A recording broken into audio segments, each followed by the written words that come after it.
श्री गुरुदेव दत्त।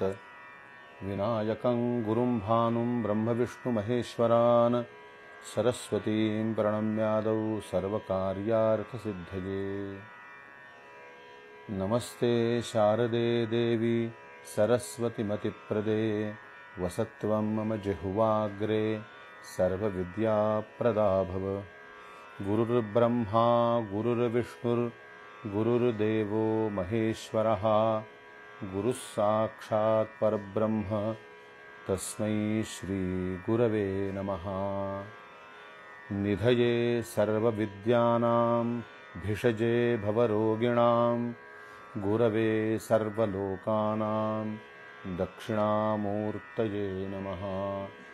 भजे श्रीचक्रमर्मज्ञम् अनघावल्लभं गुरुं शक्तिपातप्रणेतारं देवी तादात्म्यसिद्धये। श्री गुरुदेव दत्त। श्री स्वामी महाराज की जय। श्री गुरु महाराज की जय। कृष्णा पंच नदी तीरेभ्यर्च श्री दत्त पादुके भक्त्या नारायण स्वामी जीवन मुक्तोऽधुना भवत। श्री गुरुदेव दत्त। श्री विद्या शक्तिपात महायोगाश्रम कोल्हापूर यांचे माध्यमातून श्री अनघा दत्तधाम यांच्या वतीने मी सुहास जोशी सर्व श्रोत्यांना दत्तभक्तांना श्री दत्त स्मरणपूर्वक सादर वंदन करतो। श्री गुरुदेव दत्त। श्रीमद परमहंस परिव्राजकाचार्य श्रीमद नारायण स्वामी महाराज जे नृसिंहवाडी इथं समाधिस्थ आहेत, त्यांचा सध्या पुण्यतिथी उत्सव सुरू असल्याचं आपण एक या ठिकाणी कारण घेऊन स्वामींच्या वरती काही विशेष सेवा करण्याचं या ठिकाणी आपलं प्रयोजन आहे। तर त्या दृष्टीनं नारायण स्वामी महाराजांचे अनेक शिष्य होऊन गेले। यामध्ये वैरागी होते, राजपुरुष होते, सत्पुरुष मोठे होते, अनेक प्रकारचे संन्यासी वगैरे सर्व आश्रमातील स्वामी महाराजांचे शिष्य होते। एक विशेष बाब म्हणजे स्वामी महाराजांचं जन्मगाव हे औदुंबरच्या पुढे भिलवडीला लागून जे विसापूर म्हणून गाव आहे, या ठिकाणी स्वामी महाराजांचा जन्म झालेला आहे। आणि स्वामी महाराजांची दुसरी सासूरवाडी ही तारळं आमच्या कुडुत्रीच्या पास 2 किलोमीटरवरती जी आहे। आणि महाराजांची उपासना कोल्हापुरात झालेली असल्यामुळे कोल्हापूर हा परिसर नारायण स्वामी महाराजांच्या वारंवार चरित्रात येतो किंवा या ठिकाणी त्यांच्या भरपूर वास्तू किंवा शिष्य परंपरा आजही उपलब्ध आहे, विद्यमान आहे। त्या अनुषंगानं पार्श्वभूमीवरती पाहता नारायण स्वामी महाराजांची अनेक चरित्र आणि त्यांनी रचलेली वाङ्मय ही कोल्हापूर वाडी ह्या परिसरामध्ये जुन्या हस्तलिखित स्वरूपामध्ये किंवा प्राचीन छापलेल्या अर्वाचीन आत्ता आलेल्या अशा स्वरूपामध्ये आजही विपुल प्रमाणामध्ये उपलब्ध आहे। तर आपण आता जो विशेष चरित्राचा भाग छोटासा पाहणार आहे। अनेक ठिकाणी आपण त्यांची चरित्र वाचलेली आहेत। कालगणना करायला जर गेलं तर त्या दृष्टीने हस्तलिखित सुद्धा कोल्हापुरामध्ये बरीचशी स्वामी महाराजांची भजनमाला असेल किंवा चरित्र असतील तर ती तशी उपलब्ध आहे, ज्यामध्ये नारायण स्वामी महाराजांची बिरुदावली ही श्री सर्वज्ञ विश्वंभरावतार कृष्णा पंचगंगा संगम नृसिंह सरस्वती स्थान स्थित श्रीमन नारायण स्वामी महाराज अशी स्वामी महाराजांची बिरुदावली किंवा ललकारी आहे, अशी परंपरेच्या ग्रंथामध्ये आढळते। तर सर्वज्ञ स्वामी महाराजांना सर्वज्ञ म्हटलेलं आहे, हे आपण चरित्रात नेहमी पाहतो। विश्वंभरावतार आणि कृष्णा पंचगंगा संगम नृसिंह सरस्वती स्थान स्थित श्रीमन नारायण स्वामी महाराज अशी स्वामी महाराजांची ललकारी बिरुदावली आहे. तर स्वामी महाराजांच्या काळामध्ये, परमहंस नारायण स्वामी महाराजांच्या काळामध्ये स्वामी महाराजांचे जे समकालीन शिष्य होते, स्वामींच्या चरित्राचा लेखनाचा कालानुसार जर गोषवारा घ्यायला गेला तर नारायण स्वामी महाराजांचे, ज्यांना आद्य चरित्रकार म्हणता येईल, की श्री सखाराम त्र्यंबक गर्दे, किंवा ज्यांना आपल्या संप्रदायामध्ये अबू नाना गर्दे म्हणतात, जे सांगलीकरांच्या तुरुंगामध्ये होते, परंतु बेळगावला, वेणुग्राम बेळगावमध्ये तुरुंगात काही कारणानं ते सांगलीकर सरकारांच्या माध्यमातून होते. त्यावेळेला त्यांना तुरुंगामध्ये नारायण स्वामी भेटायला गेले आणि त्यांनी आपले लीला सहचर महाशिवावतार चिदंबर महास्वामी मुरगोडकर हे नारायण स्वामी त्यांना भेटून आले होते आणि अबूनाना गर्देंना त्यांनी चिदंबर स्वामींच्या स्वाधीन केले असं त्यांनी त्यांना तुरुंगात सांगितलं. आणि अबूनानांनी तुरुंगाच्या भिंतीवरती, वेणुग्राम बेळगावमध्ये किल्ल्यामध्ये तुरुंगाच्या भिंतींवरती शके 1721 इसवी सन 1799 साली सर्वप्रथम श्रीमच्चरित्र नावानं श्री चिदंबर स्वामी महाराजांचा ग्रंथ लिहायला घेतला, ज्यामध्ये नारायण स्वामी महाराजांचा उल्लेख त्यांनी पहिल्यांदा केला. 2 अध्याय ते उल्लेखाचे. केवळ एका चरित्राचा भाग म्हणून नारायण स्वामीच्या चरित्राकडे यावेळेला न पाहता ते नारायण स्वामी महाराजांचे साक्षात शिष्य होते आणि नारायण स्वामी महाराजांची आज्ञा म्हणून ते चिदंबर स्वामींच्या पदरात गेले. त्यामुळे त्या चरित्राला अधिक जवळचं विशेष महत्त्व आहे. त्यामुळं 1799 साली, शके 1721 साली सर्वप्रथम नारायण स्वामी महाराजांचं चरित्र लिहिलं गेलं असं आपल्याला म्हणता येईल. ह्या चरित्राचा गोषवारा घेऊन आपण यावरती 1-2 दिवस काहीतरी स्वामी महाराजांची सेवा करणार आहोत. यानंतर नारायण स्वामी महाराजांचा आपल्या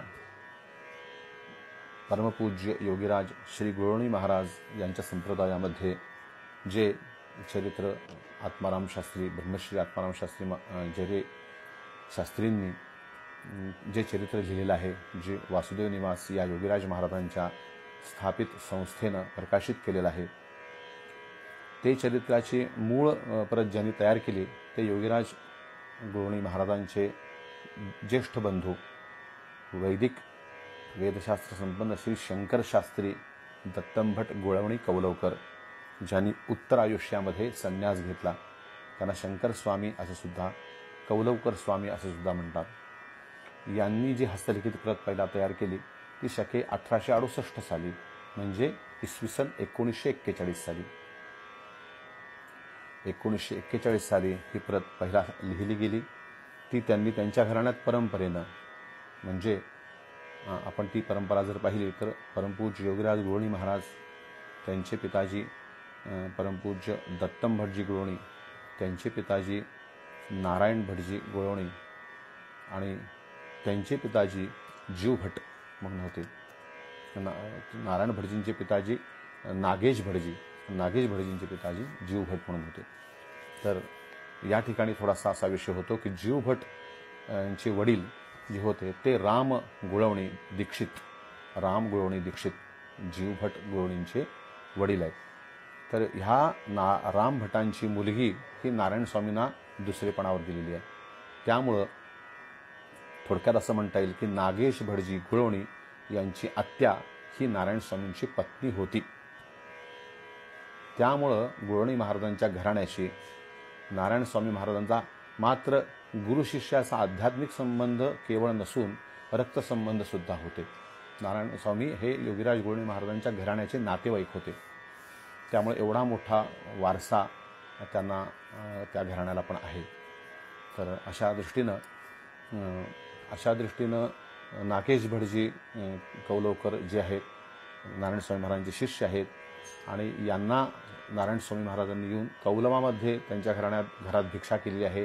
त्या ठिकाणी त्यांनी पादुका स्थापित केलेल्या आहेत आणि त्या कुळाला संतती नाही म्हणून त्यांनी आमच्या मठामध्ये परंपरेनं पूजा उपासना करीत जावे असा एक दंडक देऊन त्या घराण्याला संतती दिली आणि नागेश भटजींना जेव्हा पहिला मूल झालं तेव्हा त्या मुलाचं नाव त्यांनी स्वामी महाराजांच्या स्मरणार्थ नारायण असं ठेवलेलं आहे. तर असं या घराण्याची सुद्धा स्वामी महाराजांनी स्वतः कोणाकडूनही सेवा न घेणाऱ्या स्वामी महाराजांनी यांना तो दंडक देऊन त्या घराण्याला आपल्या जवळ बांधून घेतलेला आहे. तर असे ह्या घराण्यात त्यामुळं परंपरेनं नारायण स्वामी महाराजांची भजनात्मक उपासना असेल, सांप्रदायिक उपासना असेल, ती घराण्यात आहे. त्याचाच परिपाक म्हणून योगीराज गुरुणी महाराजांनी जेव्हा वासुदेव निवासची स्थापना केली तेव्हा त्या ठिकाणी आमच्या परमपूज्य श्रीमद परमहंस परिव्राजक आचार्य श्री नारायण स्वामी महाराजांची समाराधना ही त्या ठिकाणी ठेवली आहे. ही अतिशय दुर्मिळ उपासना सांप्रदायिक वासुदेव निवासमध्ये योगीराज गुरुणी महाराजांनी आखून दिली आणि ती आजही परंपरेनं अनेक वर्ष सुरू आहे. तर असा त्या घराण्याशी आणि तिथून पुढे त्या वासुदेव निवासच्या पीठ परंपरेशी सुद्धा नारायण स्वामी महाराजांचा संबंध आहे. तर याचप्रमाणे आमचे नारायण स्वामी महाराजांचं हे मराठी चरित्र टिपण लिहून ठेवलेलं होतं, जे 1962 साली वासुदेव निवासच्या माध्यमातून पहिल्यांदा ब्रह्मश्री आत्माराम शास्त्री जेरी गुरुजी यांच्या माध्यमातून प्रसिद्ध झालेले दिसते. यानंतर याच चरित्राचं आणखीन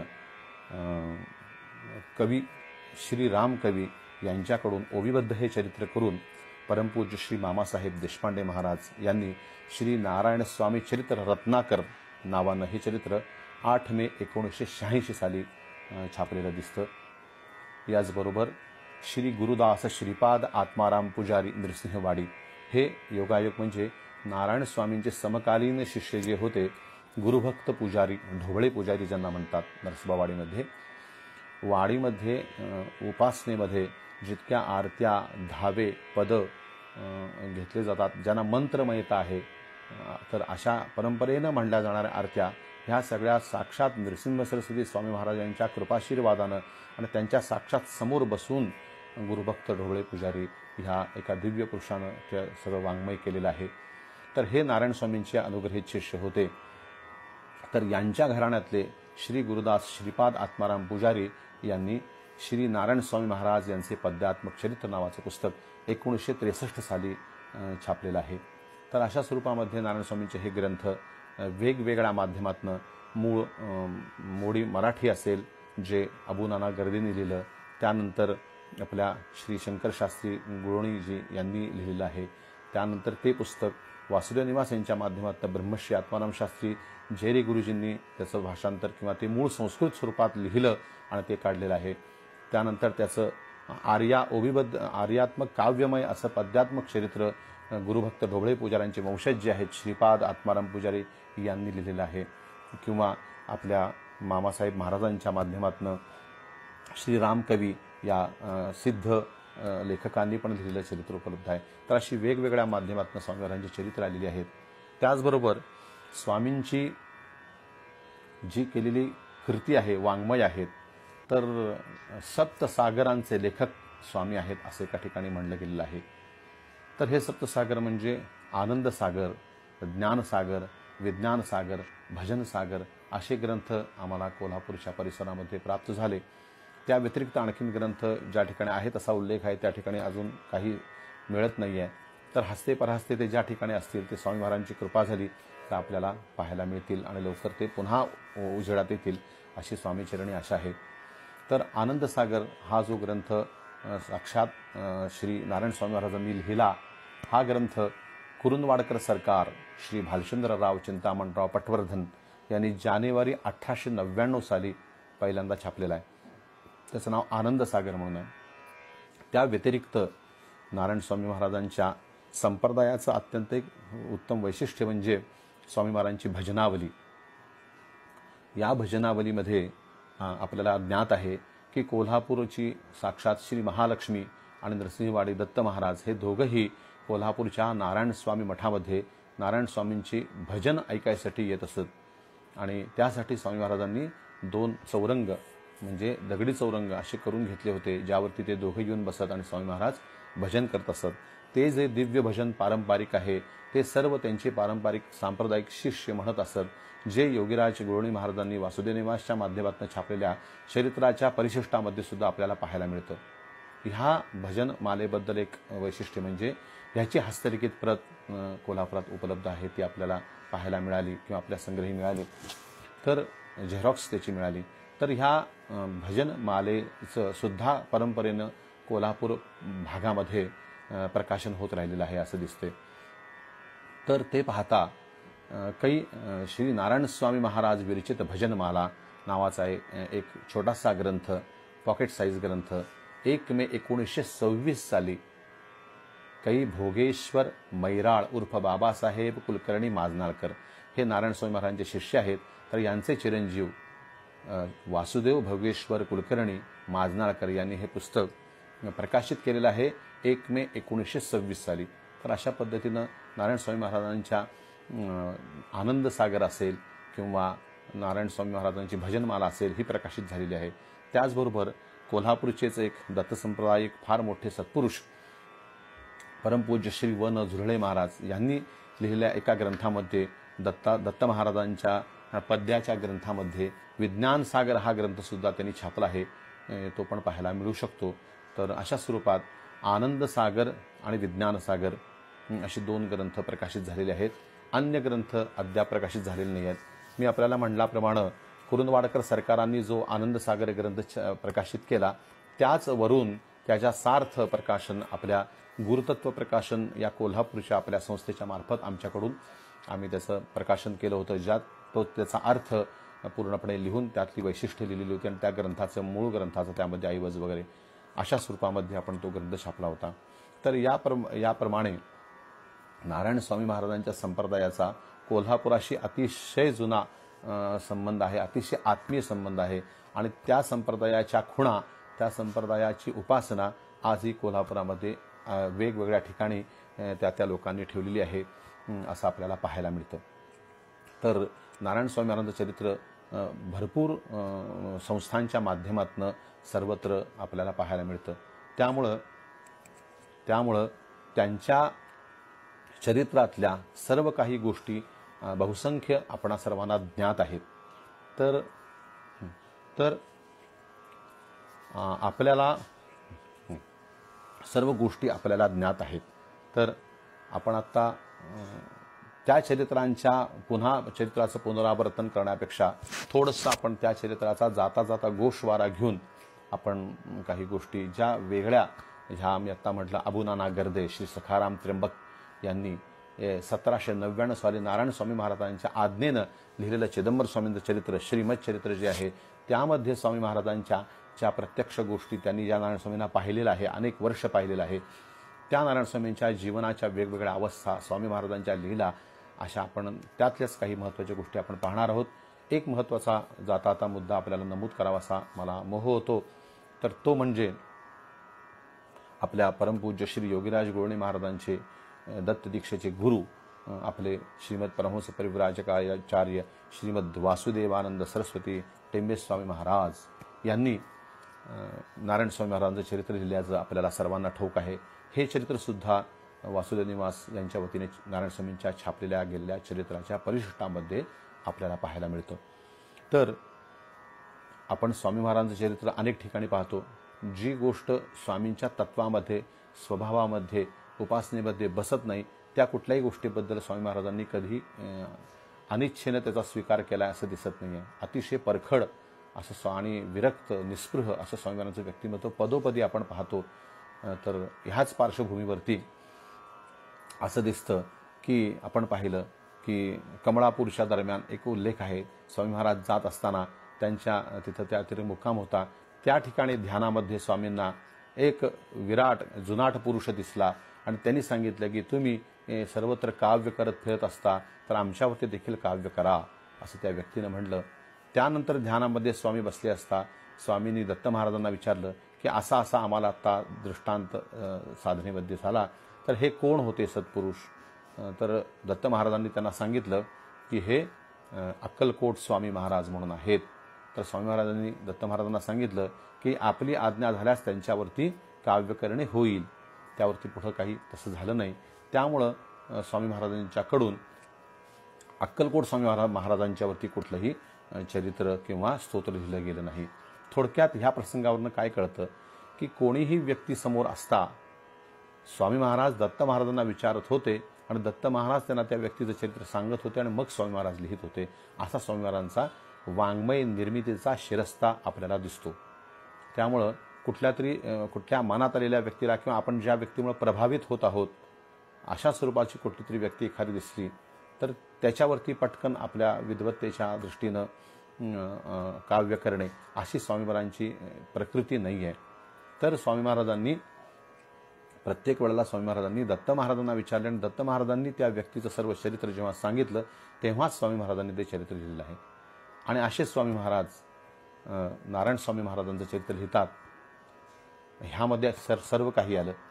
नारायण स्वामी महाराजांच्या पुण्यतिथीसाठी श्रीमद परमहंस परिव्राजकाचार्य टेंबे स्वामी महाराज जे त्या वेळेला गृहस्थ आश्रमामध्ये होते त्यांना वासुदेव शास्त्री टेंबे म्हणत असत. तर हे वासुदेव शास्त्री माणगावावरनं नारायण स्वामी महाराजांच्या पुण्यतिथीसाठी नरसोबावाडीला येत होते असा उल्लेख आहे. स्वामी महाराजांनी नारायण स्वामी महाराजांचं चरित्र असलेलं आहे. जय जय नारायण स्वामीन दयाब्धे तारकपददायीन असं स्वामी महाराजांच्यावरती ब्रह्मावर्तामध्ये टेंबे स्वामी महाराजांनी भजन रचलेलं आहे. तर हे भजन काय दाखवतं? जय जय नारायण स्वामीन आणि पुढं दयाब्धे तारकपददायीन. तर तारकपद देणारे असं नारायण स्वामी महाराजांना त्यांनी विशेषण वापरले. तारकपद म्हणजे ब्रह्मपद, ब्रह्मभाव, ब्रह्मावस्था, ब्रह्मतादात्म्य देणारे असे नारायण स्वामी आहेत. केवळ भजनानी आहेत असं आपल्या परमहंस टेंबे स्वामी महाराजांनी स्वतः म्हणलेलं आहे. तर नारायण स्वामी हे त्यांचे फार मोठे ध्येयमूर्ती होते. तर त्यांच्यासाठी स्वामी महाराज माणगावातनं येत असत आणि नारायण स्वामींचं जय जय नारायण स्वामीन दयाब्धे तारकपददायीन असं नित्य भजन त्यावेळेला ते करत असत असं ब्रह्मश्री आत्माराम शास्त्री जयरे गुरुजींच्या एका प्रस्तावनेमध्ये त्यांनी म्हणलेलं आहे. तर असे आपले नारायण स्वामी महाराज आहेत. तर त्यांच्या ह्या दृष्टीनं ह्या पुण्यतिथीच्या पर्वकाळाच्या दृष्टीनं आपण थोडंसं स्वामींच्या चरित्राचं अवगाहन करणार आहोत. कारण एका ठिकाणी टेंबे स्वामी महाराजांनीच सांगितलेलं आहे की स्वार्चकस्य सचदृश्य रूपतः. तर स्वतःच्या अर्चकाला, स्वतःच्या उपासकाला, स्वतःच्या भक्ताला जे सचदृश्य रूपतः आजसुद्धा जे दृश्य रूपामध्ये आहेत म्हणजे स्वतःच्या भक्तासाठी स्वामी महाराज आजही विद्यमान आहेत, चिरंजीव आहेत असं स्वामींच्याबद्दल स्वतः टेंबे स्वामी महाराजांनी म्हणलेलं आहे. त्यामुळे ह्यावरती त्यांच्या भक्तांनी, अनुचरांनी काही शंका घ्यायचं कारण नाही आहे. तर या ठिकाणी स्वामी महाराज चरित्र रचना करताना नारायण स्वामी महाराजांच्या चरित्राची रचना करताना कृष्णा पंचनदी योगे भ्यर्च श्री दत्तपादुके भक्त्या नारायण स्वामी जीवनमुक्तो धुनाभवत. तर या ठिकाणी कृष्णा पंचनदीच्या संगमावरती दत्तपादुकांची अर्चना, पूजा, उपासना, भक्ती करून, तर भक्त्या पद वापरले विशेषतः आणि अभ्यर्च हे पण पद आहे. तर उपासना, पूजा इत्यादी करून आणि भक्तीमुळे अधुना अलीकडे नारायण स्वामी जीवनमुक्तो भवत. तर नारायण स्वामी हे जीवनमुक्त झाले असं एका वाक्यात नारायण स्वामी महाराजांचं वैशिष्ट्य, नारायण स्वामींच्या जीवनाची अवस्था, नारायण स्वामींची उपासना आणि त्यांचं उपासदैवत कृष्णा पंचगंगा संगम निवासी दत्त महाराज आहेत हे स्वामी महाराजांनी सांगितलेलं आहे. तर या ठिकाणी काही गोष्टी ज्या स्वामींच्या चरित्राला पाहाव्या लागतात, वैशिष्ट्यपूर्ण आहेत, त्या पाहता असं कळतं की भक्तीने नारायण स्वामी महाराज भक्तिप्रधान होते. स्वामी महाराज हे केवळ भक्तीचेच अनुगत होते. कारण या ठिकाणी तो विशेष भाग दिसतो. तर अधुना जीवनमुक्त हा भवत. तर दत्त महाराजांची उपासना जीवनमुक्तीच्या मागणीतून, जीवनमुक्तीच्या अपेक्षेने नारायण स्वामींच्याकडून घडली आणि नारायण स्वामींना जीवनमुक्ती प्राप्त झाली. तर भक्तीने जीवनमुक्ती प्राप्त होते हा यातून एक संदेश मिळतो. नारायण स्वामी हे जीवनमुक्त होते हेही कळतं. आणि केवळ भक्तीने किंवा केवळ अर्चनेने माणसाला ही जीवनमुक्त अवस्था प्राप्त होते. याचं मोठं आदर्श नारायण स्वामी आहेत असं आपले परमपूज्य टेंबे स्वामी महाराज म्हणतात. तर या चरित्राच्या अनुषंगानं थोडंसं आपल्या अबुनाना गर्देंचं चरित्र मी आपल्याला जे म्हटलं आत्ता की सखाराम त्र्यंबक उर्फ अबुनाना गर्दे यांनी स्वामी महाराजांचं जे चरित्र लिहिलं त्याबद्दल आपण थोडंसं पाहिलं होतं आत्ता की हे गर्दे हे जामदग्नी गोत्री असून यांचे आर्याकार मोरोपंत जे कवी होते त्यांची कन्या आनंदीबाई नावाची कन्या, तिचे हे चिरंजीव आहेत. तर हे म्हैसाळ कोल्हापुरापासून मिरजेकडे जाताना म्हैसाळ नावाचं गाव लागते, तर त्या ठिकाणी हे राहत होते. यांचं वतन आहे किंवा यांचा जन्म झालेला आहे. तर मोरोपंतांच्या मुलीचा मुलगा असल्यामुळं काव्य हे रक्तात आहे असे अबुनाना गर्दे होते. आणि मोरोपंतांच्या देखरेखीतच पन्हाळा गडावरती त्यांची सर्व शिक्षण आणि त्यांची कलागुण यांचं वाढ वर्धन त्या ठिकाणी झालेलं आहे. आणि यानंतर मिरजेजवळ असल्यामुळं, म्हैसाळला असल्यामुळं नरसोबावाडी एकदम जवळ आहे आणि दत्तभक्ती असल्यामुळं ते नेहमी वाडीला जात आहेत अबुनाना गर्दे. आणि नारायणस्वामी त्यावेळा प्रत्यक्ष देहामध्ये आहेत, त्यांचं चरित्र लीला घडत आहेत असं त्यांचं फार मोठं भाग्य होतं. त्यामुळं नारायणस्वामी महाराजांचं त्यांना वारंवार दर्शन होत होतं. स्वामी महाराजांची विद्वत्ता, दत्तभक्ती, विरक्ती आणि प्रचितीपूर्ण अधिकार हा अबुनानांच्या दृष्टीस पडला आणि अबुनाना हे गर्दे हे स्वामी महाराजांचे मंत्र शिष्य झाले. त्यांनी त्यांचा अनुग्रह घेतला. हे गर्दे जे आहेत हे म्हैसाळच्या पंचक्रोशीमध्ये अतिशय सत्शील आणि सदाचारी कवी म्हणून त्यांची मान्यता आहे.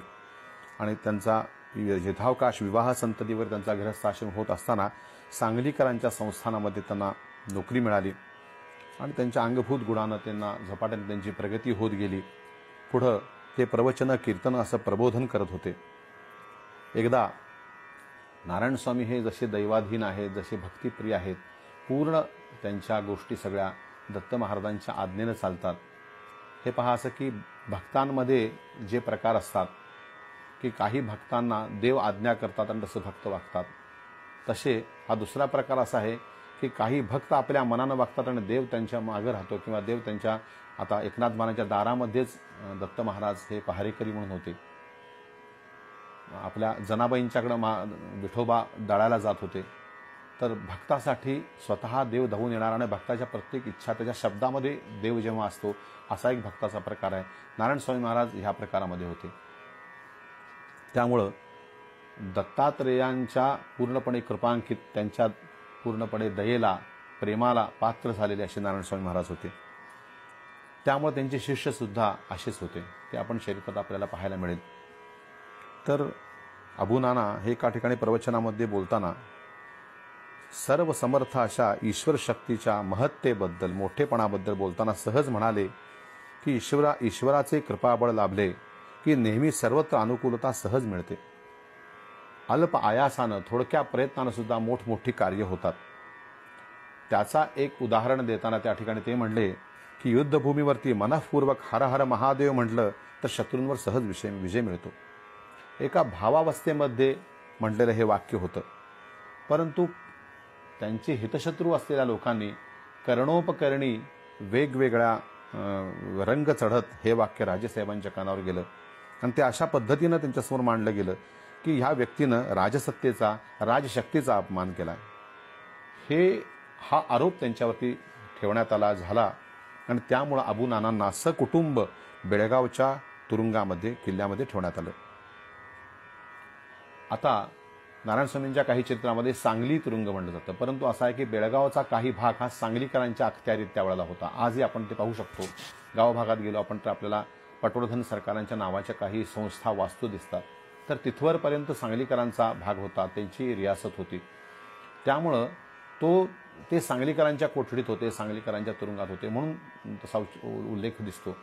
परंतु हा बेळगावला आपण गेलात की तिथं तो किल्ला आहे, तर त्या ठिकाणी तुरुंगामध्ये अबुनाना म्हणजे आपले चरित्र लेखक सखाराम त्र्यंबक गर्दे यांना त्या तुरुंगात ठेवलेलं आहे.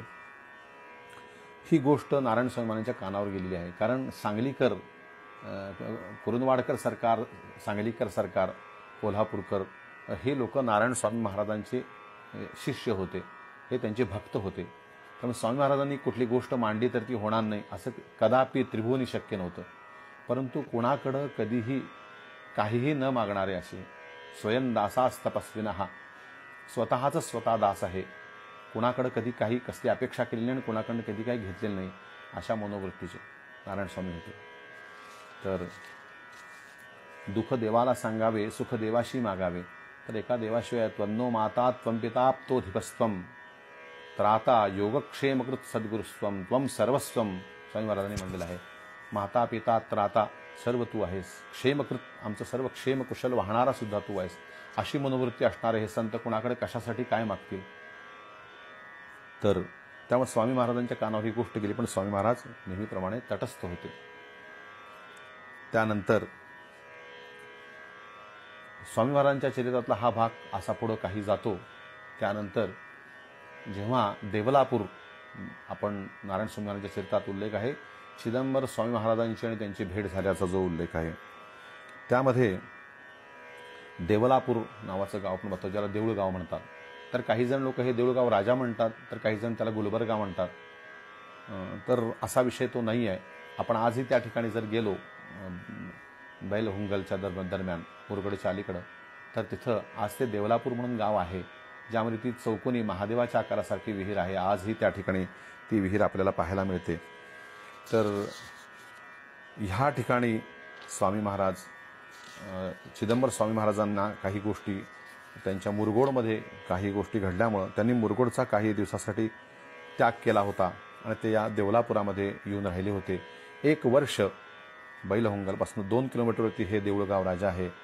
गुरुला होसूर किंवा देऊळगाव राजा हे असं नाही आहे, तर हे देवलापूर, क्षमस्व, देवरापूर या गावामध्ये चिदंबर स्वामी महाराज येऊन राहिले आणि त्या ठिकाणी त्यांना नारायण स्वामी महाराज भेटायला गेले असा त्या ठिकाणी उल्लेख आहे. आणि गावामध्ये सुद्धा तशी स्थानं सर्वत्र दाखवली जातात. तर या ठिकाणी दोघं राहत आहेत. तर ह्या चिदंबर स्वामी महाराजांचा आणि यांचा एक चातुर्मास त्या ठिकाणी योग घडला आणि दोघेही त्या ठिकाणी राहिले.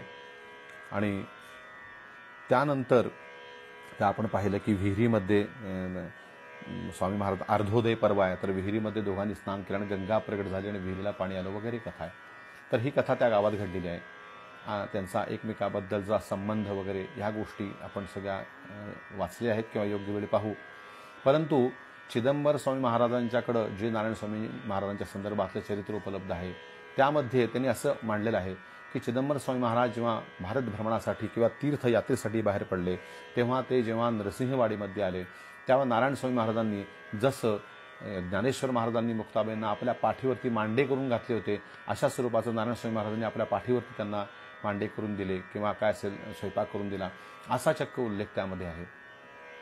त्यामुळे या ठिकाणी नारायण स्वामी महाराजांची योगचर्या, योगधारणा काय असेल किंवा त्यांचं योगाचं सामर्थ्य काय असेल हे आपल्याला कळतं. तर असे त्यांचे संबंध आधी आहेत. दोघं एकमेकाला चांगले ओळखतात सामर्थ्याने. तर असे नारायण स्वामी येत आहेत म्हटल्यानंतर चिदंबर स्वामी महाराजांनी त्यांचा गावाच्या वेशीवर जाऊन स्वागत केलं. नंतर दोघे येऊन त्या ठिकाणी राहिलेले आहेत. ती वास्तू आजही त्या ठिकाणी कागींची वास्तू आहे. ते सावकार होते, तर त्या वाड्यामध्ये ती थोडंसं पडलेली वास्तू आहे. पण ती आज दाखवतात की ज्या ठिकाणी 1 वर्ष श्रीमद शिवावतार चिदंबर स्वामी राहिले होते आणि ज्यांच्याबरोबर नारायण स्वामी राहिले होते. बरं, गावात ती विहीर पण आहे ज्या ठिकाणी हा अर्धोदय पर्वाचा गंगा प्रगट झाल्याचा उल्लेख आहे. एक आनंदाची गोष्ट म्हणजे आताच काही दिवसापूर्वी राजापूरला सुद्धा गंगा प्रगट झालेली आहे. की हिच्याशी सुद्धा नारायण स्वामींचा फार चांगला संबंध आहे आणि तो उल्लेखही या ग्रंथामध्ये आहे. तर ह्या ठिकाणचा मुक्काम संपवून चिदंबर स्वामी महाराजांच्याकडून जात असताना त्यांना गावाच्या वेशीवरती नारायण स्वामी महाराजांना चिदंबर स्वामी महाराजांनी निरोप दिला आणि जाताना ते म्हटले की माझा भक्त, चिदंबर स्वामी म्हणतात, माझा भक्त त्र्यंबक सुत, म्हणजे कोण? सखाराम त्र्यंबक गर्दे. माझा भक्त त्र्यंबक सुत तुरुंगात आहे, त्याला जाऊन सांगा की तुझी लवकरच 8 दिवसात सुटका होईल. आता विषय असा आहे की अबुनाना गर्देंची आणि चिदंबर स्वामी महाराजांची ह्यापूर्वी भेट झालेली नाही आहे किंवा अशा स्वरूपाची नाही आहे. परंतु नारायण स्वामी महाराज असं काही गोष्ट बोलणार नाहीत म्हणून माझा भक्त असा शब्द त्यांनी वापरला की माझ्या माणसाला मी सोडवतोय, असा त्यामागे भाव आहे. ही गोष्ट ऐकल्यानंतर नारायण स्वामी महाराज येत असताना रस्त्यात यती महाराजांनी कुठं जावं ह्याचे जे काही शास्त्र आहेत, तर आपल्या भक्तावरती असं प्रेम आहे स्वामी महाराजांचं. तर यस्याधुना प्रचनमस्ती पूर्वम असं सामर्थ्य असलेले महाराज स्वार्चकस्य सच दृश्य रूपतः, स्वतःच्या अर्चकाला आजही दृश्य रूप आहेत. मग प्रत्यक्ष असताना स्वामी महाराजांचं काय प्रेम असेल. तर तुरुंगामध्ये स्वामी महाराज अबू नाना गर्देंना भेटायला गेले बेळगावला जो किल्ला आहे, त्यात जो तुरुंग आहे, त्या तुरुंगाच्या ठिकाणी आज ती वास्तू तशी सापडली नाही, पण तो तुरुंग आहे आणि त्या ठिकाणी ते भेटायला गेले. तो अतिशय हृद्य असा, अतिशय करुणापूर्ण उल्लेख ह्या ग्रंथामध्ये आहे. तुरुंगामध्ये भेटायला गेले आणि त्यांनी त्यांना अभय दिलं आणि सांगितलं की तुझ्या 8 दिवसात या ठिकाणी सुटका होती आहे आणि मी तुला चिदंबरम महाराजांच्या पदरात घातले आणि तू त्यांच्याकडे जा. कारण त्यांच्याकडे जन्मजात एक काव्य निर्मितीचं त्यांच्याकडे प्रतिभा आहे आणि ती प्रतिभा आपण नारायण स्वामींना आपल्याला आपली स्तुती केलेलं चालत नसे हे आपल्याला चरित्रातून ठाऊक आहे. त्यामुळं त्यांची प्रतिभाही योग्य सत्कारणी लागावी आणि माझा शिष्य असं चिदंबर स्वामींनी म्हणून त्यांना स्वीकारलेलं आहे. हे सर्व पाहता त्यांनी त्यांना चिदंबर स्वामींच्या ओट्यात घातलं, आता तू तिकडे जा म्हणून सांगितलं. आणि त्यानंतर 8 दिवसांनी या सांगलीकर सरकारांच्या स्वप्नामध्ये चिदंबर महाराज गेले असा उल्लेख आहे आणि त्यांनी त्यांना सोडायला सांगितलं. आणि त्याप्रमाणे हे सर्व एवढं सत्पुरुषांचं ह्यांना पाठिंबा आहे, सत्पुरुषांचा आशीर्वाद आहे असं पाहून त्यांची तिथून सुटका झाली आणि तिथून लगेच अबू-नाना गर्दे नरसोबावाडीला आले आणि स्वामी महाराजांचा निरोप घेऊन मग पुन्हा चिदंबर स्वामी महाराजांच्याकडे गेले. तर ह्या ठिकाणी नारायण स्वामी महाराज त्यांना तुरुंगात सोडायला आल्यानंतर त्यांनी त्यांना चिदंबर स्वामी महाराजांच्या ओट्यात घातलं आणि त्यांचं चरित्र वर्णन कर म्हटल्यावर त्या क्षणापासनं त्या दिवशी तिथून पुढं भिंतीवरती काडीनं आणि अबू-नाना गर्देंनी श्रीमच्चरित्र अशा नावानं चिदंबर स्वामी महाराजांचं चरित्र लिहायला सुरुवात केली. ती शके 1721 म्हणजे इसवी सन 1799 साली म्हणजे 17व्या शतकामध्ये नारायण स्वामींच्या आज्ञेनं वेणुग्रामामध्ये बेळगावमध्ये तुरुंगाच्या भिंतीवरती सखाराम त्र्यंबक म्हणजे अबू-नाना गर्दे यांनी प्रथम चरित्र लिहायला सुरुवात केली. ते चरित्र श्रीमच्चरित्र आपण त्यातले 2 अध्याय, त्या अध्यायांचं नाव श्री स्वामी नारायण परिव्राजक चरित्र असं आहे, जे आपण आपल्या गुरुतत्व प्रकाशनातर्फे कोल्हापुरातून प्रकाशित केलेलं आहे. योग म्हणजे वासुदेव निवासमध्ये सध्या वासुनिवासचे विद्यमान पीठाधीश्वर श्री परमपूज्य शरदभाऊ जोशी महाराज यांच्या हस्ते वासुनिवासमध्ये या पुस्तकाचं प्रकाशन झालं. तर असं सर्व काही या पुस्तकाला पार्श्वभूमी आहे. आणि आपण पाहिलं की यानुसार हे अबू-नाना गर्दे जे आहेत हे तुरुंगातून सुटले आणि त्या ठिकाणी त्यांनी चरित्र लिहिलं आणि त्यातलं आपण आता हे चरित्र पाहणार आहोत. क्रमशः आपण हे चरित्र पाहू. याप्रमाणे सांगलीकर यांच्या तुरुंगामध्ये असताना वेणुग्रामामध्ये गर्देंनी चरित्र लिहायला सुरू केलेलं आहे. 1799 मध्ये गोमयाची शाई म्हणजे गाईच्या शेणापासून शाई करून धाटाच्या लेखणीने त्यांनी श्रीमच्चरित्र नावानं ग्रंथ लिहिला.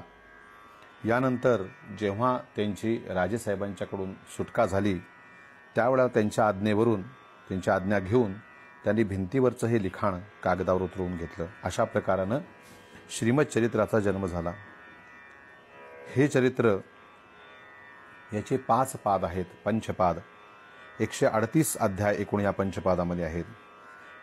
मोरोपंतांचे हे नातू असल्यामुळं मगाशी म्हटल्याप्रमाणे यांच्या रक्तामध्येच काव्य आहे, प्रतिभा आहे. त्यानुसार या चरित्र लेखनामध्ये आर्या श्लोक, नंतर विविध वृत्तातले श्लोक, सवाई, आरती, घनाक्षरी असे वेगवेगळे काव्यप्रकारांचा त्यांनी रोचक, रसाळ, विद्वत्ता प्रचूर असा त्यांनी त्या ठिकाणी वापर केलेला आहे. पण ह्या प्रत्येक गोष्टीला महत्त्वाचं म्हणजे त्यांनी इतिहासाधारपण व्यक्त केलेलं आहे या ठिकाणी.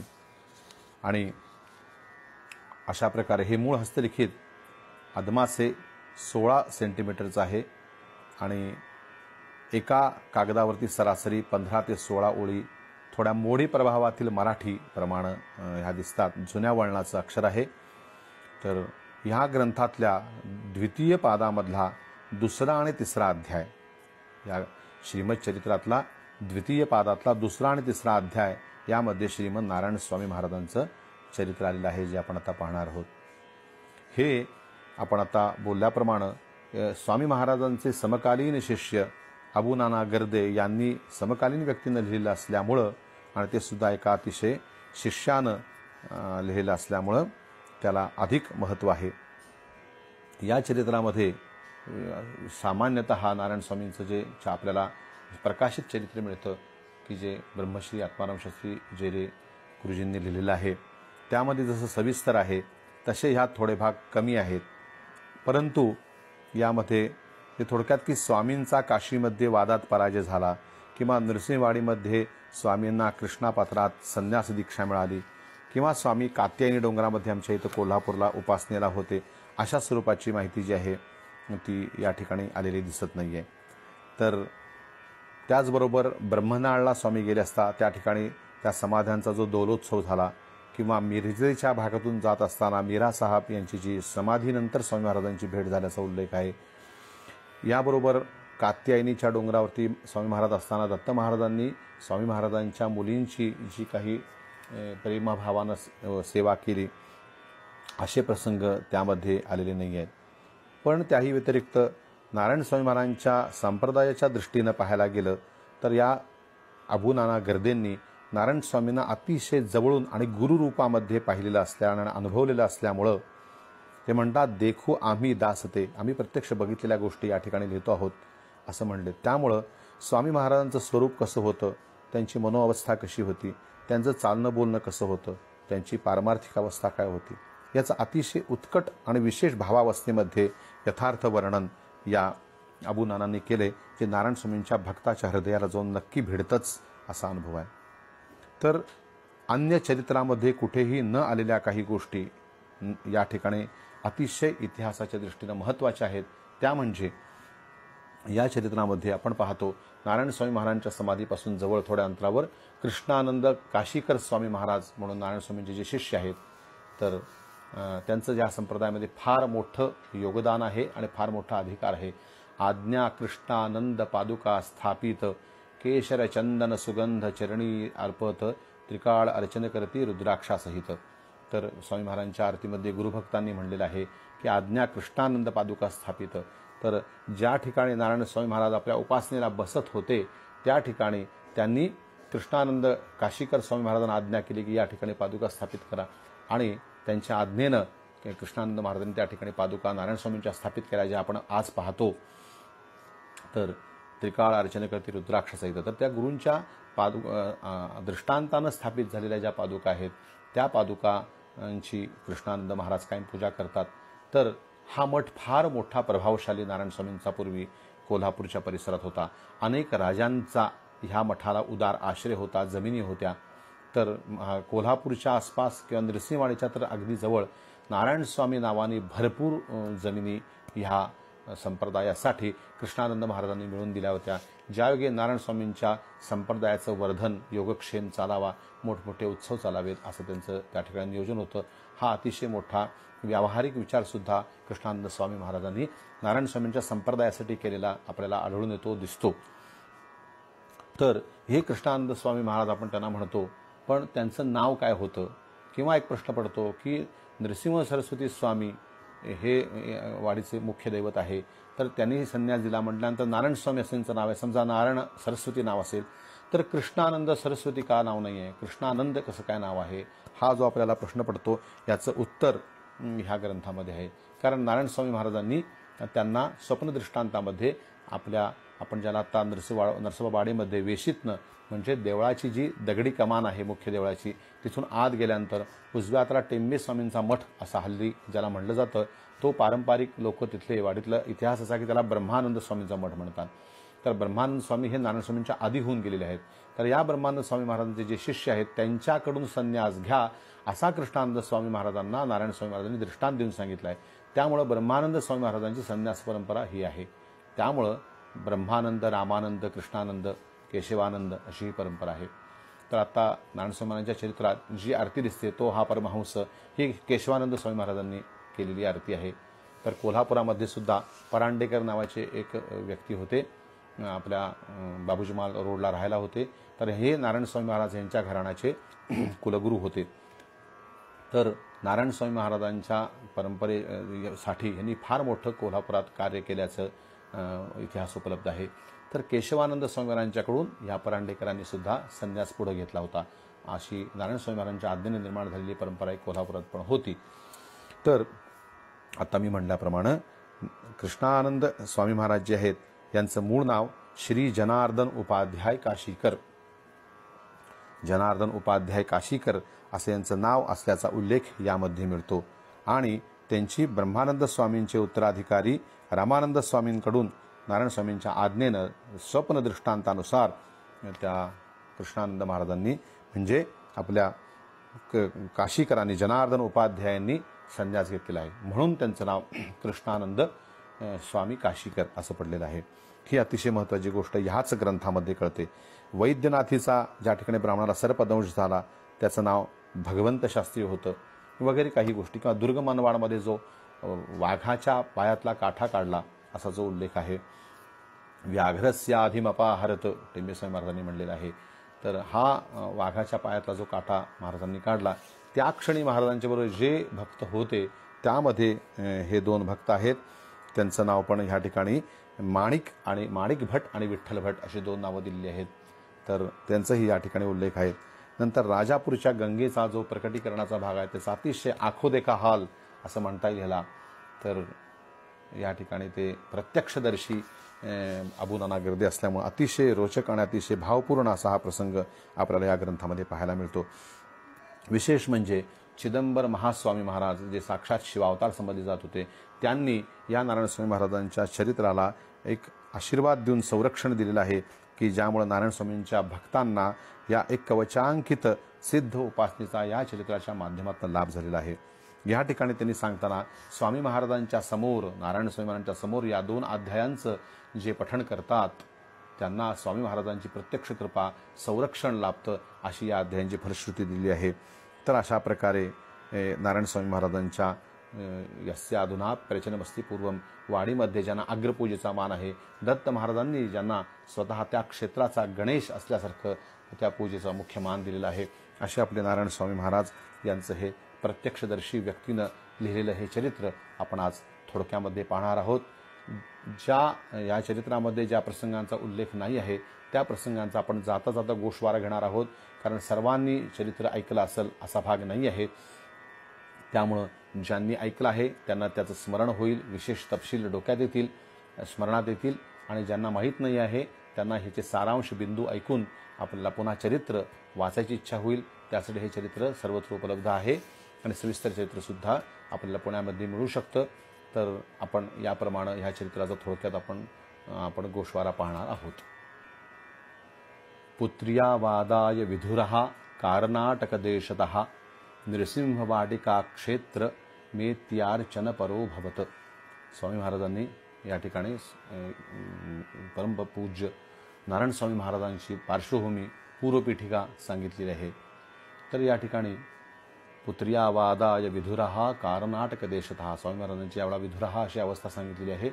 आणि कर्नाटक देशतः तर कर्नाटकातनं ते आले असा एक उल्लेख या ठिकाणी केला आहे.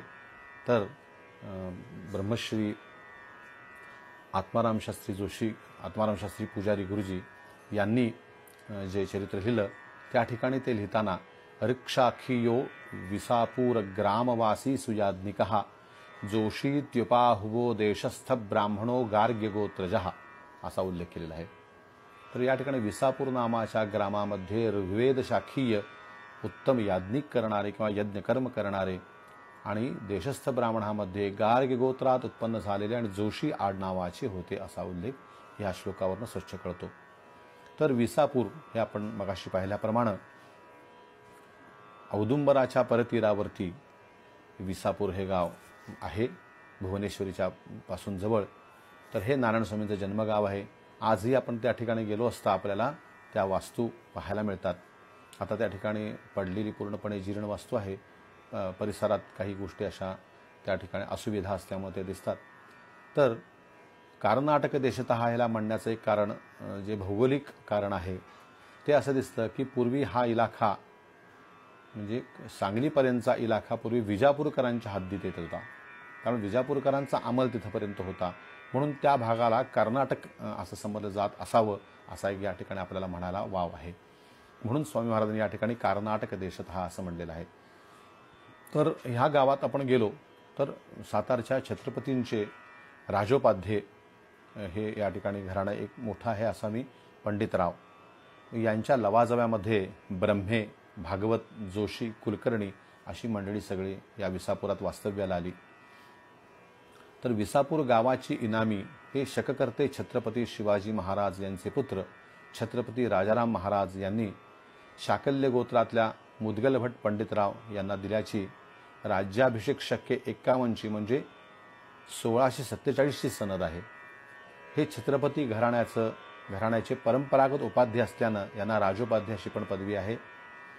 वेदशास्त्रामध्ये उत्तुंग विद्वत्तेबरोबर न्यायदानाच्या प्रक्रियेत यांचा विशेष अधिकार असल्याने यांना पंडित राय म्हणजे पंडितराव अशी उपाधी मिळाली. हेच या विसापूर गावचे इनामदार आहेत. तर ह्या इनामदार म्हणजे पंडितराव यांच्या घराण्यात सुद्धा मुदगल भटजी आपण आता जे म्हणलो, ज्यांना छत्रपती राजाराम महाराजांनी सनद आणि हे गाव दिल्याचा उल्लेख आहे, तर यांचे कनिष्ठ चिरंजीव जनार्दन बुवा हे या ठिकाणी पंडितराई करत. तर ब्रह्मेंद्र स्वामी जे महान विदेही म्हणून प्रसिद्ध आहेत, तर यांच्या समाधी प्रसंगी धावडशीला जाताना छत्रपती श्री शाहू महाराजांच्या बरोबर पंडितराव म्हणून ह्यांनाच मुदगल भटांचे कनिष्ठ चिरंजीव जनार्दन बुवा यांना घेऊन गेल्याचा उल्लेख यात आहे. तर हे या ठिकाणी राहत होते. ह्या सर्व लोकांच्या बरोबर आपल्या यांचं नारायण स्वामी महाराजांचं घराणं पण या ठिकाणी राहते. तर या पंडितरावांच्या घराण्यामध्ये रघुनाथराव पंडितराव यांची कन्या बकूबाई यांचा विवाह चाकणचे प्रसिद्ध विद्वान जे संत श्रेष्ठ तुकाराम महाराजांचे शिष्य श्री कचेश्वर ब्रह्मे होते यांच्याशी विवाह झाल्याचा उल्लेख या ठिकाणी आहे. छत्रपती सातारकर छत्रपती महाराजांचे हे गुरु असल्यानं यांना राजगुरू अशी उपाधी आहे या घराण्याला. त्यामुळे हे घराणं सातारला पण यांची एक शाखा आहे, ते तिथं राहत आहेत. तर याच घराण्यातले आत्ता आपण म्हटल्याप्रमाणे यांचे 7वे वंशज जे हुतात्मा श्री शिवराम हरिनारायण राजगुरू हे महान क्रांतिकारक असल्याचं आपल्याला सर्वांना स्मरत असेलच. जे हुतात्मा श्री भगतसिंग यांच्याबरोबर यांनी मोठं क्रांतिकार्य केलं आणि देशसेवेमध्ये हुतात्मा झाले. तर असं ज्यांना शस्त्र आणि शास्त्र असं दोन्ही असलेली ही पूर्वी सगळीच घराण्याची होती, पण हे विशेषत्वानं नमूद करावं, उल्लेख करावा असं हे घराणं आहे. तर या ठिकाणी त्यामुळे या गावामध्ये गेलं तर जुने वाडे आजही आपण जर त्या ठिकाणी पाहिले तर त्या घराण्यामध्ये स्मार्ताग्नी असणे किंवा एक अनुष्ठानी अग्निहोत्री वेद घरामध्ये पठण होणे आणि कुळाचार मोठमोठे उत्सव किंवा यज्ञयाग असं वातावरण त्या गावामध्ये होतं. हे आजही आपण त्या ठिकाणी गेलो की त्या घरांची धाटणी एकूण ते सर्व पाहता आपल्याला जाणवतं. तर या गावामध्ये सुद्धा नारायण स्वामी महाराजांचं जे स्थान घर दाखवतात ते आजही पूर्णपणे पडलेल्या अवस्थेत पूर्णपणे जंगलसारखंच आहे. तर या ठिकाणी नारायणाचं मंदिर नावाचं एक मंदिर आहे. तर का नारायणाचं मंदिर? या ठिकाणी नारायणाची मूर्ती नाही आहे, तर या ठिकाणी रुक्मिणी पांडुरंगाची मूर्ती आहे. पण ती नारायण स्वामींच्या घरापासून एक 10 पावलावरती आहे फार तर. त्यामुळं नारायण स्वामी महाराज हे त्या ठिकाणी पूर्वी राजगुरू म्हणून अनेक ठिकाणचे प्रसिद्ध आहेत, प्रसिद्ध विद्वान म्हणून आहेत, साक्षात्कारी संत म्हणून आहेत आणि विदेही वेदांती अवस्था ब्रह्मावस्था भोगणारे असे म्हणून फार मोठे प्रसिद्ध होते. शाब्दे परेच निष्णाते असे नारायणस्वामी महाराज होते. त्यामुळे त्या काळात प्रसिद्ध फार होते. तर अशा नारायणस्वामी महाराजांनी या ठिकाणी रुक्मिणी पांडुरंगाचं मंदिर स्थापित केलं. म्हणून त्याला पांडुरंग मंदिर न म्हणता नारायणाचे मंदिर, नारायणाचं मंदिर असं त्याला म्हटलं जातं. या ठिकाणी आता म्हटल्याप्रमाणे मी रुक्मिणी पांडुरंगांची मूर्ती आहे, शिवाय दत्त पादुका आणि महादेवाची पिंडी अशा सुद्धा या ठिकाणी आहेत. तर या ठिकाणी अशा प्रकारे आज नारायण स्वामी महाराजांच्या काही खुणा त्या गावामध्ये सुद्धा आज आपल्याला पाहायला मिळतात. तर असे नारायण स्वामी महाराज जे विसापुरामध्ये राहत होते. ह्या विसापूरचा ह्या घराण्याचा कुलदैवता शाकंभरी आणि औदुंबरचे दत्त महाराज हे यांचं कुलदैवत आहे. स्वामी महाराजांचं काही वर्षापूर्वी 15-20 वर्षापूर्वी दरम्यान जेव्हा घराचा काही भाग शिल्लक होता त्या ठिकाणी एक कमान होती, चौथरा होता. या ठिकाणी स्वामी महाराजांचा स्मार्ताग्नी होता वगैरे अशी जागा वयस्कर लोकांनी त्यावेळेला आपल्याला दाखवलेली होती, परंतु सध्या त्या ठिकाणी काही नाही.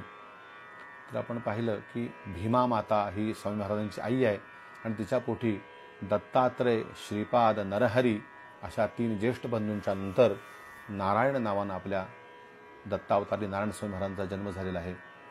विसापुरामध्ये मोठमोठे श्रौती अग्निहोत्री, वेदाध्यायी, शास्त्री मोठमोठे लोक असल्यामुळं त्याच ठिकाणी स्वामी महाराजांचं चांगल्या प्रकारानं अध्ययन झालेलं आहे गावामध्ये.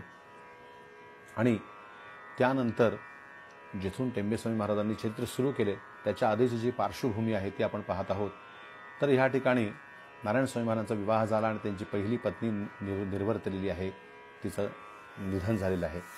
यानंतर स्वामी महाराजांनी दुसरा विवाह आपण मगाशी म्हटल्याप्रमाणे योगीराज गुळवणी महाराजांची पूर्वज राम दीक्षित गुळवणी, दीक्षित अशासाठी की ते अग्निहोत्री होते. अग्निहोत्री असणाऱ्या व्यक्तीला दीक्षित ही उपाधी असते. त्यानुसार राम गुळवणी यांच्या दीक्षित यांच्या मुलीशी स्वामी महाराजांचा विवाह झालेला आहे, नारायण स्वामी महाराजांचा. म्हणून करवीर प्रांतवर्ती तारळे ग्रामवासिनाम स्वधर्माचार निष्ठानाम राम दीक्षित शर्मणाम उपमेये गुणवतीं कन्याम नारायण शुभाम कृतदारोग्निहोत्रादी कर्मानुष्ठानमाचरन् असा उल्लेख ब्रह्मश्री जेरी गुरुजींनी आपल्या ग्रंथामध्ये केलेला आहे. तर रामभट ज्योतभट गुळवणी यांच्या म्हणजे दीक्षित यांच्या कन्येशी नारायण स्वामी महाराजांचा विवाह झाला. तर गुळवणी घराण्याचे ज्ञात मूळ पुरुष हरिपंत या मूळ पुरुषापासून श्री रामभट हे 9वे वंशज आहेत. आणि या रामभटांचा मुलगा जीवभट आणि या जीवभटांचे पुत्र नागेश भटजी जे तारळ्यातनं कौलवामध्ये पहिल्यांदा स्थलांतरित झाले. त्यामुळं या कौलवातनं नंतर त्यांचे दुसऱ्या पिढीला कुळुत्रीमध्ये स्थलांतर झालं आणि त्या ठिकाणी आपल्या सद्गुरू आपल्या योगीराज गुळवणी महाराजांचा जन्म झाला. तर असं हे त्या घराण्याचा जो नारायण स्वामी महाराजांशी रक्तसंबंध आहे, ऋणानुबंध आहे, तो आपण या ठिकाणी पाहिला. म्हणून त्या ठिकाणी सुद्धा आपण तारळ्यात गेल्यानंतर नारायण स्वामी महाराजांची स्नानाची विहीर होती असा उल्लेख त्या ठिकाणी आहे.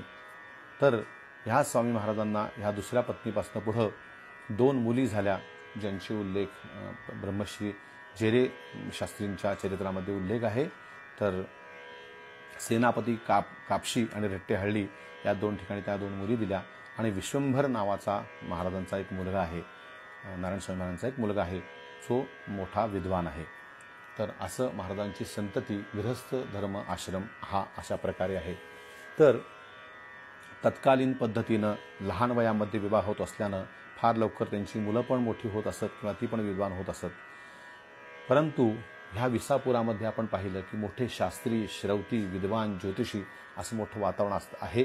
आणि ह्या गावचे जे मुख्य इनामदार आहेत हे सातारकर छत्रपतींचे राजगुरू आहेत. हा मोठा संबंध ह्या गावचा असल्यामुळं नारायण स्वामी महाराजांची विद्वत्ता ही फार लवकर झटकन सातारच्या राजवाड्यामध्ये गेली आहे. आणि सातारच्या राजवाड्याचे एक मोठे राज्यकर्ते म्हणून ही पुण्याच्या पण पेशव्यांच्या दरबारामध्ये ही बातमी गेली की असे मोठे विद्वान लोक आहेत.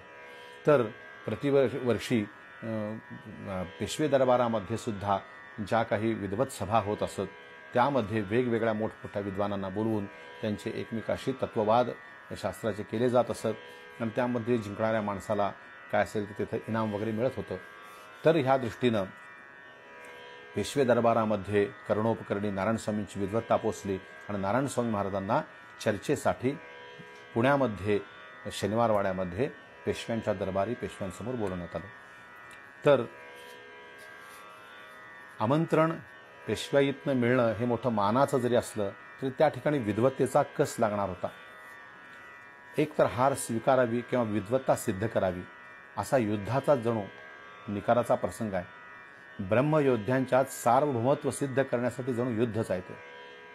पुण्याख्यपत्तनम विद्वदाहूतो वादवांछया विद्वत्सभायां तत्रास्य विवादे भूत पराजयः.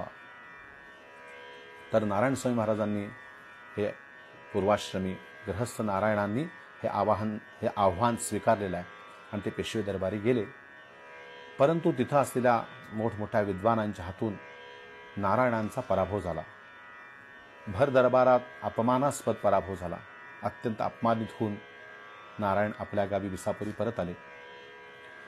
गावामध्ये मोठे विद्वान म्हणून त्यांना जी काही आदराची जागा होती, त्यांच्याबद्दल जो आदर होता, त्या आदराची जागा आता हेटाळणीने घेतली, कुश्चेष्टेने घेतली. हे पाहून सामान्य माणसाच्या बुद्धीप्रमाणे नारायणांच्या अपमानित बुद्धीमध्ये प्रतिशोधाचा प्रवेश झाला